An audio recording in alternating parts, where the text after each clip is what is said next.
លើកនេះធ្ងន់កឲ្យថៃស្ថានទូតចិនប្រចាំក្រុងបាងកកទាមទារឲ្យថៃស៊ើបអង្កេតបន្ទាន់ករណីសន្តិសុខប្រើហិង្សាលើពលរដ្ឋចិនក្នុងអំឡុងព្រឹត្តិការណ៍ពិព័រណ៍សៀវភៅមួយនៅទីក្រុងបាងកកចាប់ផ្ដើមថ្ងៃថ្មីរបស់លោកអ្នកជាមួយនឹងទឹកពិសាសុខភាពអេយ៉ុងជប៉ុនបរិភោគទឹកល្អទទួលបានសុខភាពល្អ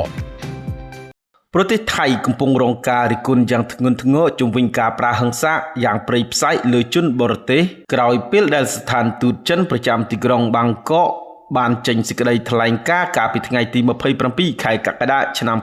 2026ដោយទាមទារឲ្យអាជ្ញាធរថៃស៊ើបអង្កេតជាបន្ទាន់ករណីសន្តិសុខប្រើហិង្សាលើពលរដ្ឋចិនក្នុងព្រឹត្តិការណ៍ពិព័រណ៍សៀវភៅមួយ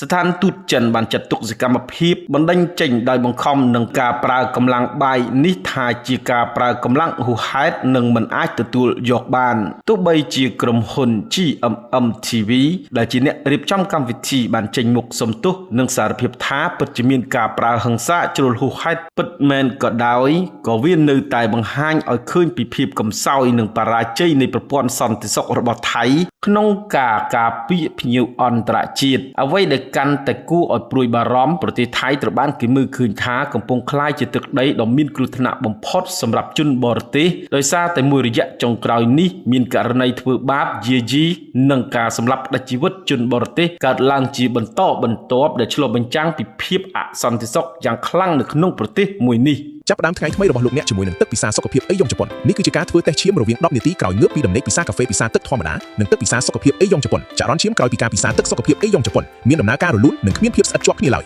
ទឹកបរិសុទ្ធអាល់កាឡាំងផលិតចេញពីបច្ចេកវិទ្យាប្រទេសជប៉ុនជួយបំពេញជាតិទឹកដល់រាងកាយគ្រប់គ្រាន់ល្អសម្រាប់សុខភាពគ្រួសាររបស់លោកអ្នកបរិភោគទឹកល្អទទួលបានសុខភាពល្អ